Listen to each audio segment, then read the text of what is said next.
আসসালামু আলাইকুম। ফতুয়া কাটিং এবং সেলাই করে দেখাবো। খুব সহজভাবে দেখিয়ে দিয়েছি। ভিডিওটা একটু স্কিপ না করে প্রথম থেকে শেষ পর্যন্ত দেখুন। তো প্রথমে সেলাই করে নিব। প্রথমে আমি ফ্রন্ট পার্টটা নিয়ে নিয়েছি, মিডল বরাবর এভাবে করে কাট করে দিচ্ছি, কারণ এখানে আমি সামনের দিকে লম্বা করে প্লেট দিব। তো নিচের যে প্লেটটা সেটা দিচ্ছি আমি 1.5 ইঞ্চি পরিমাণ এবং উপরের যে প্লেটটা সেটা দিচ্ছি 1 ইঞ্চি পরিমাণ। কিভাবে আমি কাপড়গুলো তৈরি করে নিয়েছি, এখানে আমি কাপড় দিয়ে প্লেটগুলো তৈরি করে নিয়েছি। কাপড়গুলো প্রথমে ডাবল ফোল্ড করে এভাবে করে আমি এক সাইড থেকে খোলা সাইডটা এভাবে করে ফোল্ড করে দিয়ে আরেকটা ফোল্ড করে দিয়েছি।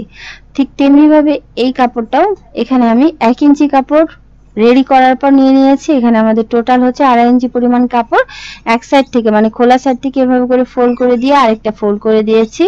তো এখন আমি নিচের দিকে যে প্লেটটা থাকবে সেই প্লেটটাকে এভাবে করে বসিয়ে দিচ্ছি।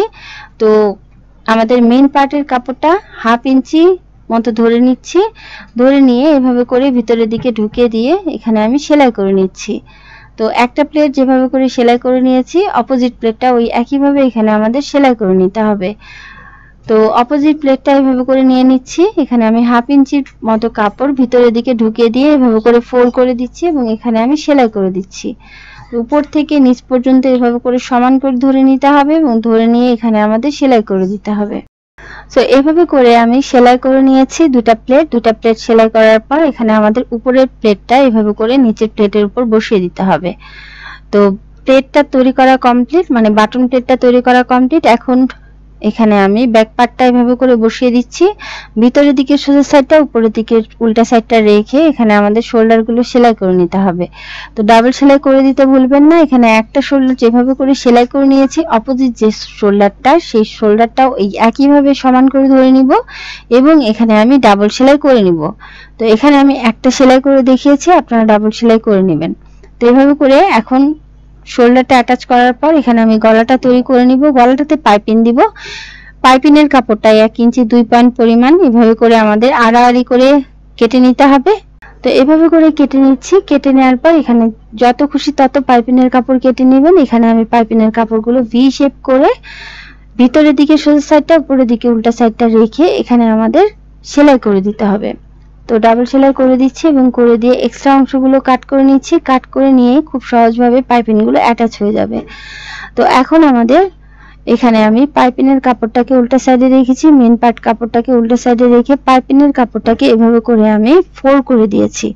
তো শুরুর থেকে এভাবে করে ফোল্ড করে দিলাম এবং শেষের দিকে ওই একইভাবে যতটুকু দরকার লাগবে এখানে আমাদের কিছু অংশ এক্সট্রা করে রেখে এই এক্সট্রা অংশটা এভাবে করে আপনাদের ফোল্ড করে দিতে হবে। ফোল্ড করে দিয়ে এখানে আপনারা এভাবে করে বসিয়ে সেলাই করে দিবেন। তো এখানে আমি 2 পয়েন্ট পরিমাণ কাপড় এভাবে করে ধরে নিয়ে সেলাই করে দিয়েছি। এখন এই 2 পয়েন্ট পরিমাণ কাপড় এভাবে করে ছোট ছোট কাট বসিয়ে দিচ্ছি। কাট বসিয়ে দেওয়ার পর এভাবে করে আমাদের সোজা সাইড করে নিতে হবে। সোজা সাইড করে নিয়ে এখানে আমাদের এভাবে করে ডাবল ফোল্ড করে দিতে হবে। তো কতটুকু পরিমাণ পাইপিংয়ের কাপড় রাখতে চান সেটা আপনাদের উপর ডিপেন্ড করছে। এখানে আমি আমার মতো করে পাইপিংয়ের কাপড়টা ফোল্ড করে দিয়েছি। তো ফোল্ড করে দিয়ে এখানে আমি পিন দিয়ে আটকে নিয়েছি। পিন দিয়ে আটকে নিয়ে এভাবে করে আমি পুরো কাপড়টা এখন সেলাই করে নেব, মানে পাইপিংটাকে অ্যাটাচ করে দিব। তো এইভাবে করে যখন আপনারা পিন দিয়ে আটকে দিবেন তখন আপনাদের পাইপিংটা সেলাই করতে খুবই সহজ হবে। এখন জাস্ট শুধু সেলাই করে নিলেই খুবই সহজ উপায় এখানে আপনারা পাইপিংটা অ্যাটাচ করে নিতে পারবেন। তো নেকটা এইভাবে করে তৈরি করে নিতে হবে। তো পিনগুলো খুলে নিচ্ছি এবং খুলে নিয়ে এভাবে করে আমি সেলাই করে দিয়েছি। এভাবে করে আমি সেলাই করে দিয়েছি, নেকটা রেডি। এখন আমাদের আর্মহোলটা সেলাই করে দিতে হবে। তো এখানে আমি একদম আর্মহোলের জায়গাটা চিকন করে ধরে নিচ্ছি। প্রথমে একটা ফোল্ড দিয়ে নিচ্ছি, একটা ফোল্ড দিয়ে নিয়ে এখানে আমি আরেকটা ফোল্ড দিয়ে নিব। তো আপনারা যারা একদমই সেলাই কাজে নতুন এই নিয়ম ফলো করে আর্মহোলটা সেলাই করে নিতে পারেন। খুবই সহজ উপায়ে আপনারা আর্মহোল বা বগলটা সেলাই করে নিতে পারবেন। তো প্রথমে এখানে আমি একটা চিকন করে ফোল্ড করে দিলাম, দেন আমি আরেকটা ফোল্ড করে দিচ্ছি। ফোল্ড করে দিয়ে এখানে আমি সেলাই করে দিচ্ছি। তো এখানে কিন্তু আপনারা পাইপিংও অ্যাটাচ করতে পারেন। যাই হোক, পাইপিংয়ের কাপড় এখানে আমার একদমই ছিল না, মানে অরেঞ্জ কালারের কাপড়টা শেষ হয়ে গেছে, যার কারণে এখানে আমি একদম চিকন করে ফোল্ড করে দিয়ে দেন আমি আরেকটা ফোল্ড করে দিয়েছি এবং দুইটা সাইডের আর্মহোল বা বগল একইভাবে এখানে আমি সেলাই করে নিয়েছি। তো তো আলহামদুলিল্লাহ একটা সাইডের বগল আমি যেভাবে করে সেলাই করে নিয়েছি, অপোজিট সাইডের বগলটা ওই একইভাবে এখানে আমি সেলাই করে নিয়েছি। তো এভাবে করে সেলাই করার পর এখন আমাদের ভিতরের দিকে সোজা সাইডটা এবং উপরের দিকে উল্টা সাইডটা রেখে এখানে আমাদের সাইডের দিকে ফিটিং এর সেলাইটা দিয়ে নিতে হবে। তো এভাবে করে যতটুকু আপনাদের ফিটিং এর সেলাই রাখা দরকার ছিল ততটুকু পরিমাণ ধরে নেব এবং ধরে নিয়ে এভাবে করে সেলাই বসিয়ে দিবেন। তো একটা সাইডে এখানে আমি সেলাই করে নিয়েছি, ঘুরিয়ে সেলাই করে দিতে ভুলবেন না এবং অপোজিট সাইডটা ওই একইভাবে এখানে আমাদের সেলাই করে নিতে হবে, সমান করে ধরে নিতে হবে। ধরে নিয়ে এখানে আপনারা সেলাই করে নেবেন। বরাবরের মতো এখানে আমি প্রথম দিকে যখন সেলাইটা শুরু করছি ব্যাক স্টিচ দিয়ে শুরু করেছি এবং এখানে আমাদের সেলাইটা শেষ করতে হবে ব্যাক স্টিচ দিয়ে। সমান করে দুইটা পার্ট ধরে নিচ্ছি, দুইটা পার্ট ধরে নিয়ে এখানে ঘুরিয়ে সেলাই করে দিচ্ছি। তো ডাবল সেলাই হয়ে গেছে। এখন উপরের দিকের পার্ট থেকে এখানে আমি কোণা করে কাপড় ধরে এভাবে করে আমি সেলাই করে নিলাম। সেলাই করার পর এখন আমাদের নিচের দিকে সমান করার জন্য এভাবে করে আমি কাট করে দিচ্ছি। তো নিচের দিকে এখানে আমি এভাবে করে সমান করে নিয়েছি। সমান করার পরে এখন আমাদের নিচের দিকে ফোল্ডটা করে নিতে হবে। তো এইভাবে করে ধরে নিচ্ছি। এখন যতটুকু পরিমাণ এখানে আপনারা ফোল্ডের জন্য রেখেছিলেন এইভাবে করে ফোল্ড করে নিতে হবে। তো এখানে আমি ডাবল ফোল্ড করে দিচ্ছি, পিন দিয়ে আটকে দিচ্ছি। পিন দিয়ে আটকে দেই বরাবরের মতো এখানে আমাদের এভাবে করে ফোল্ড করে দিয়ে পিন দিয়ে আটকে দিলে যখন আপনারা সেলাই করবেন কোনো সেলাই ছোট বড় হওয়ার সম্ভাবনা থাকবে না। তো এভাবে করে পিন দিয়ে আটকে নিতে হবে এবং আটকে নিয়ে এখানে আমি সেলাই করে দেব। ঠিক গলার যেভাবে করে সেলাই করেছিলাম পাইপিংয়ের কাপড়টা ঠিক নিচের দিকের পোর্শনটা ওই একইভাবে এখানে আমি ডাবল ফোল্ড করে দিয়ে সেলাই করে দিচ্ছি। তো এখানে কিন্তু আমি ফতুয়াটা সুন্দরভাবে সেলাই করে নিয়েছি। তো এভাবে করে ফতুয়া আপনারা সেলাই করে নেবেন। এখন ফতুয়ার কাটিংটা কিভাবে করে দিয়েছি সেটা দেখিয়ে দিচ্ছি। তো কাটিং করার জন্য এখানে আমি 2 ভাঁজে 4 পাট কাপড় এভাবে করে আয়রন করে বসিয়ে নিয়েছি। তো এভাবে করে আয়রন করে বসিয়ে নেওয়ার পর এখন আমি উপরের দিক থেকে প্রথমে সমান করে নিব।